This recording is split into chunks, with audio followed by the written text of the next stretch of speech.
Every once in a while, body cams and police dash cams, despite how temperamental they seem to be, they just fail at the most inopportune times. Every once in a while, they reveal something that the police have done. And we've got a case today of a 15-year-old named Damon Grimes, who lives in Detroit. And last year, he was riding an ATV when he was pursued by police.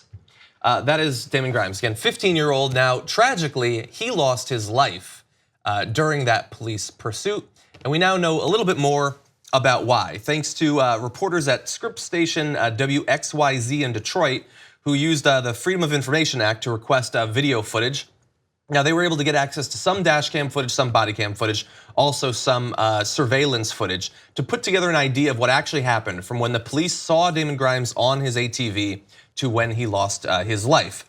And unfortunately, we don't have the actual dash cam footage from the police officers who were pursuing him. Oddly enough, they just haven't been able to track it down. That's weird. Probably not important, probably don't need it. But we do have an idea of what actually happened. We have this next shot. We can't show you the video footage, unfortunately, because for whatever reason, local news stations in America are the most litigious people in the world, and I don't want to take any chances. But what you're seeing there is them doing commentary as they're pursuing him. And that's immediately after he apparently was trying to leave the road and pull over possibly, and he hit an ATV. Now, that sounds bad enough until you find out why he hit the ATV, and it appears that he hit the ATV because one of the police officers pulled up next to him and hit him with a taser. The human body doesn't function properly when you've tased it. That's why you tase people, which also makes it a little bit dangerous when you do it to someone who's traveling 30 to 40 miles per hour on an ATV, which is a very unsafe form of transport in the best of situations. So he crashes, he dies. And if it wasn't for this Freedom of Information Act request, I mean, would we have any information about what happened? It was initially pitched as he was just irresponsibly driving, tried to evade police, and ended up killing himself. Which is what they said. If you look at the transcript of what the police have been recorded saying through their body cams, is that they said, call it an accident, tell people it's an accident. But I think one of the important things here that you get from the transcript is not just that the crime and they tased someone that didn't need to be tased as a violation of police protocol. So they were at no point supposed to tase this kid. But the clear disrespect that they have for human life, and particularly for Black lives, African American people, is that there's just so many quotes here that show how much they just don't care about killing someone. So I think this is one of those times, you remember the grab 'em by the pussy quote that came out and you're like, oh, this is... I don't know what you're referring to. That was a clear indication of someone's values just being expressed honestly. This is the same thing here with this clear quotes where they're expressing their real honest views on how they see Black lives, and they have no respect. Yeah, and at one point, one of the police officers turns off their body cam.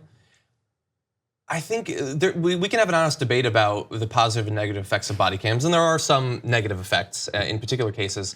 I would argue if you're gonna have it, the police officers don't get to turn it off. That seems like there might be a conflict of interest there operating day to day. If they can show up to a place that something terrible has just happened and then choose not to film it. I don't want them to have a body cam so I get to see them go into a 7-Eleven routinely. I want to see the tragedy they have just instigated. And they can of course turn it off whenever they want. And yeah, you're right, I mean, it's just callousness. And you mentioned police procedure. I don't think that means anything anymore. When these sorts of situations happen on a daily basis, it no longer becomes a situation where the police are deviating from what they're supposed to do. You can say that technically they're not supposed to choke people out, but if they're routinely choking people out, I don't really care what's on the paper. I care what's in their brains, and I care what they're being incentivized to do and disincentivized to do. And it seems like the only standard operating procedure is callousness, that they see some groups in American society as being worthy of life and respect and others not so much. I wanna read just a couple more quotes. One police officer said, don't run from the state police, you get effed up. The kid's dying as he's saying that. He's a 15-year-old. He doesn't go up to that and see it as a tragedy, except potentially it could look bad for the police and thus it needs to be covered up. One police officer walked up, covered her body cam, and said they tased his ass while he was cruising, which is an oddly jovial, colloquial sort of reference the impending death of a teenager. She asked, should we give them like an escort or something? Should we give them an escort to St. John's? And one police officer said, for him, hell no. They got lights and sirens. We only do that for police. If an officer gets shot, we'll do that. So this is during that critical period where theoretically a person's life could be saved after what the police has done to them. And they're saying, should we rush them to the hospital? No, maybe if he was a cop, not for someone like this, not for this 15-year-old who dared to ride an ATV on the street. Yeah. He needs to not only have the accident, but we need to ensure that he doesn't actually recover from it. This police officer that tased this poor boy, Mark Bessner, is going to be tried for murder. I think it's really important that we all follow this case, because if he doesn't get convicted of murder, then it's just even more evidence that the justice system has got a fundamental flaw. Well, look, I hate spoilers, but I can probably sum up how this is going to end. He's going to be okay. Oh, I also want to know what is going to happen to those police officers that covered their body cameras. So this female police officer that we quoted, she came to the scene and people came up to her and tried to cover her camera, and then she turned it off.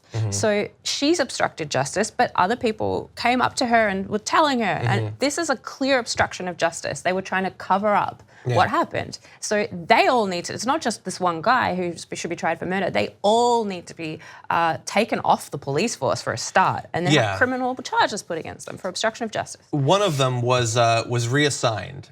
Again, I don't know what that's supposed to be. My issue with a police officer who comes up to a situation like this and speaks so utterly callously about someone that's about to die is not that they're a police officer there, it's that they're a police officer at all. But for some reason, if we move them to the next neighborhood over, it's not supposed to be an issue anymore. Well, surely they'll be reformed once they go to a different city. And that is your procedure. That's your police procedure in America. Now you're not initially from the US. I'm not from the US in any way. Is this sort of thing generally happening in Australia? Oh, unfortunately, last comment from you. In most other countries, Western countries comparable to the United States, like the United Kingdom and Australia, the police do not have guns, and few of them have tasers. So the fact that this is even possible is just because we've set up a system where people can tase drivers left, right, and center and shoot people unnecessarily.